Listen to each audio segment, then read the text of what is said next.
Hi guys, welcome back to my channel. This is going to be a spoiler-filled review slash discussion on the All Souls trilogy, which consists of A Discovery of Witches, Shadow of Night, and The Book of Life, all by Deborah Harkness. So if you're watching this, I'm going to assume, hold on, what are you eating?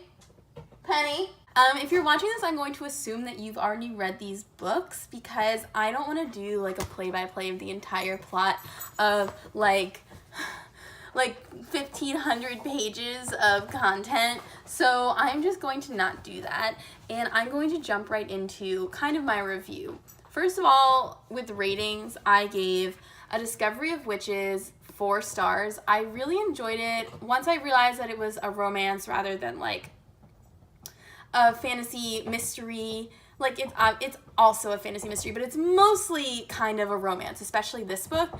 I just kind of switched my gears and my expectations, and I ended up really enjoying this. I thought it was good. The writing is not like the most inspired. If you can hear my dog playing with her dog toy, I am sorry, but I can't do anything about it. So the writing is not the most inspired, but you don't need to have like the most beautiful, amazing writing ever to write a good story. So I quite enjoyed this. I gave it 4 stars. Next comes Shadow of Night, which I gave 1 star. I hated reading this book. The process of reading this was like painful for me because it felt like it took so long to get to any of the major plot points. And I know that's like something that people do.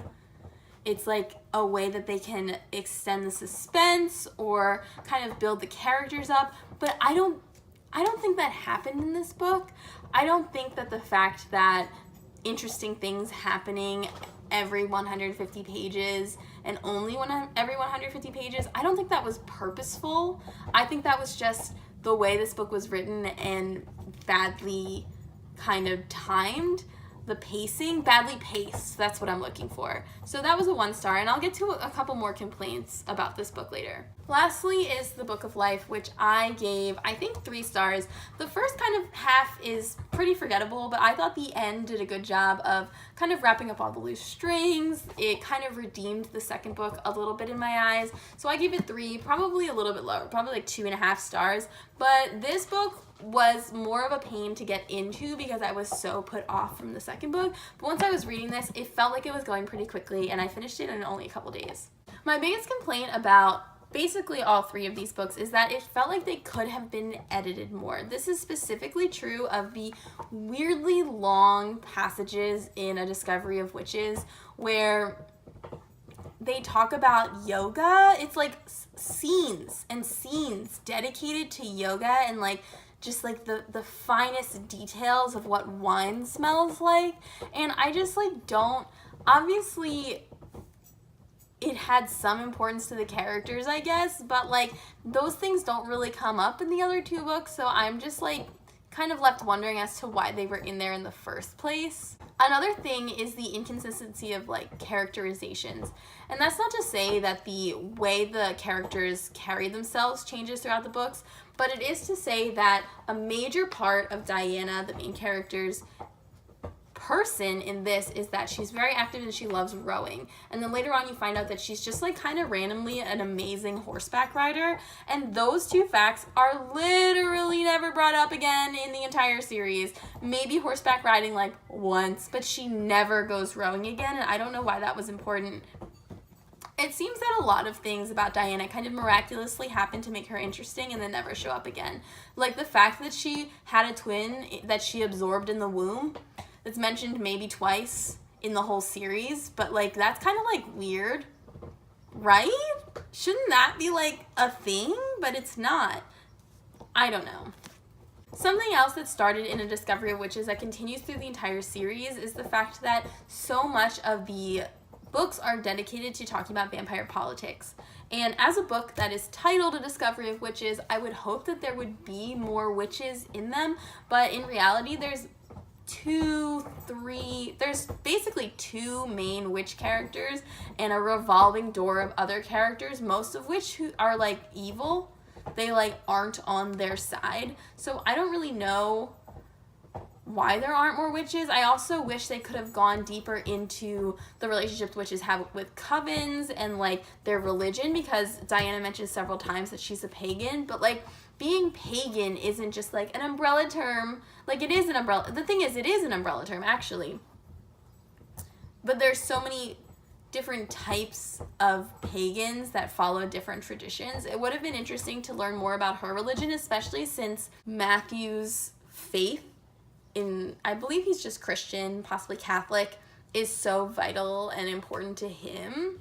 It would have just been interesting for me, I think, to hear a little bit more about that. One of the things that really frustrated me the most about Shadow of Night is that because the only two characters that carry over from the main book, from the first book, are Diana and Matthew, they're the ones, and their relationship is the focus. It is everything in this book, and it feels like it's not a healthy relationship in this book. They spend so much of this time fighting. They have a miscarriage and they don't talk about it and they don't handle it well, and there's so much miscommunication and they don't trust each other to take care of each other. Matthew is having, like, ultra protective vampire husband feelings and just, like, isn't telling Diana about them, and then Diana is resentful of him because he isn't telling her about them. And something else is that all of these fights are, like, sandwiched in between Diana's inner monologue, just telling us how in love they are and how often they talk and how deeply they understand each other. And it would have been nice to see, really, some of the scenes where they actually do have, like, positive, helpful, meaningful communication without, like, some tension between them about their family, about their future, because from what I can remember, every single scene that they really have together that's focused on their relationship instead of, like, trying to find the book or trying to learn from witches, it's just kind of heavily steeped in this feeling that they don't trust each other quite yet, despite the fact that they have decided to, like, spend the rest of their lives together and are married and are going to have babies. So that was really frustrating because it just seems like so much happens it's so much boring stuff happens on screen and so much, like, relationship stuff, which is, like, the point of the series, the point of the book, it happens off screen, and I don't really understand that balance. I just read this book, and I read it at the same time as one of my friends, and when we both finished it, we called, I think, for, like, 2 hours just talking about how much we didn't like it.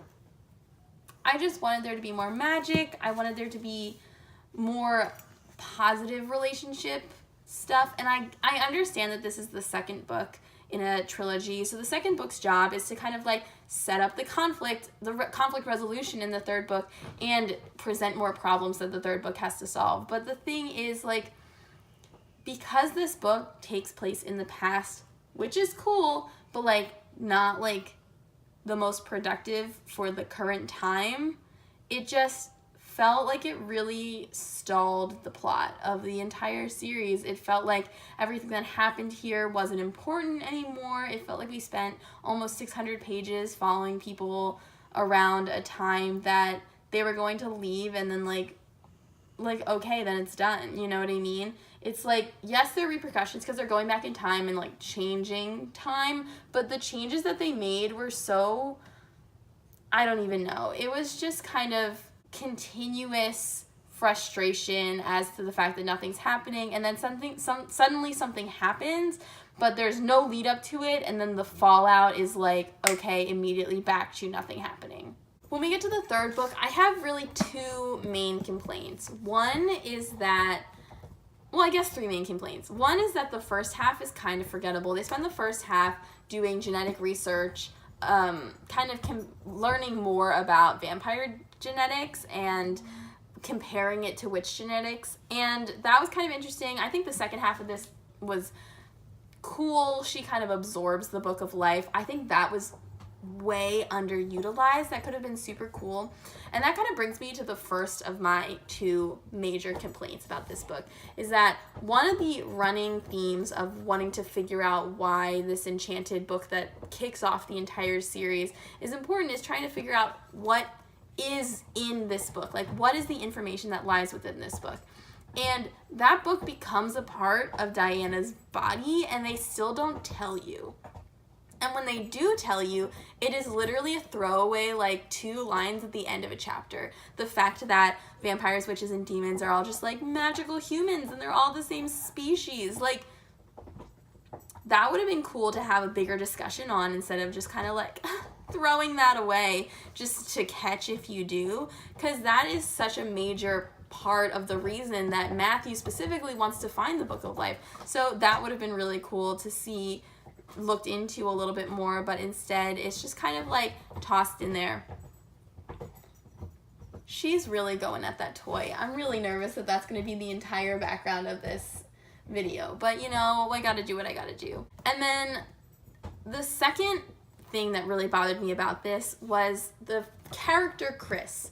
So in this book, about 150 pages in, a character named Chris appears at Diana's family's house and goes, "Diana, where have you been? You haven't called me in a year. I thought you were my best friend. I thought we were best friends." And I went, "Who are you?" And it turns out she does call him.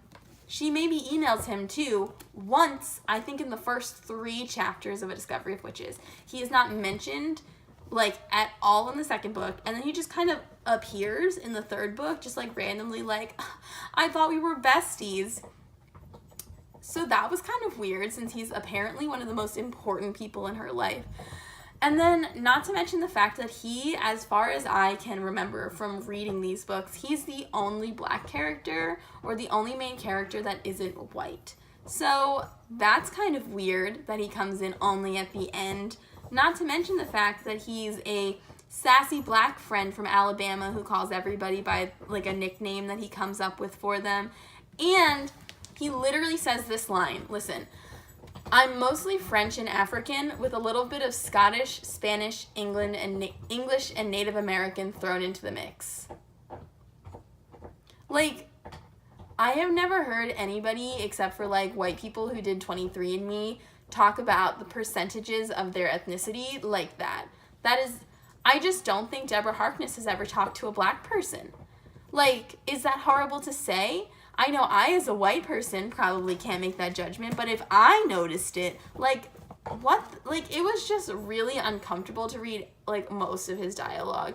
I just didn't enjoy it. I thought it was weird, and I thought it could have been done better. There also could have just been, like, more people who weren't white in this, literally this entire book series, but it's too late now since the last one was published in 2014, so that's another thing. While I was reading the first one, I know this was published in 2011, which I think is 6 years after Twilight was published, but it really did feel like somebody was like, "Oh, people are into vampire boyfriends now. I should write that for college students." And like, that's what this is. That's really what it felt like. So on the whole, I don't think it was a bad experience to read this series. It definitely, the second half of it kind of pulled it down to the negative, but it wasn't the worst thing I've ever read, which is like, you know, pretty good to know that it's not the worst thing I ever read. I just really think that the second book needed some like major pacing work. It was so slow, and not in a way that was purposeful, I don't think. It didn't feel purposeful. It felt like it was focusing very much like slice of life, getting acclimated to the times, like Diana figuring out where she fits into the 1590s, but like, you can do that and still have plot action happening. Or instead of having the investigation for, like, they're looking for the enchanted text while they're in the 1590s, instead of that happening only every 100 pages, that can, like, happen throughout the book. I don't understand why she waited until, like, the end of every part to have something happen. And I know that's how, like, a climactic arc works, but it just felt so, like, abrupt so many times. It felt like after the abrupt thing happened, now nothing was going to happen. And you're going to meet all new characters, and you're not going to remember any of their names, and they're not going to come back, and you're also not going to see any magic, because even though they're back in time for Diana to learn magic, why would we ever show you the magic? It was just really frustrating for me to read, and at this point I probably should like end this video so I don't just like keep talking about it. Yeah, so if you stuck with me this whole long rant, there's a cat like right in front of me, I'm sorry. Thank you very much, and I will see you again, hopefully in a video where I have a couple more nicer things to say about the books I'm reading, because I just want to read books that I'm excited about reading, especially since it's been so long since I've read with this like much passion and interest, and I'm just really excited to see what the future will bring to me. So I'll see you guys next time. Bye!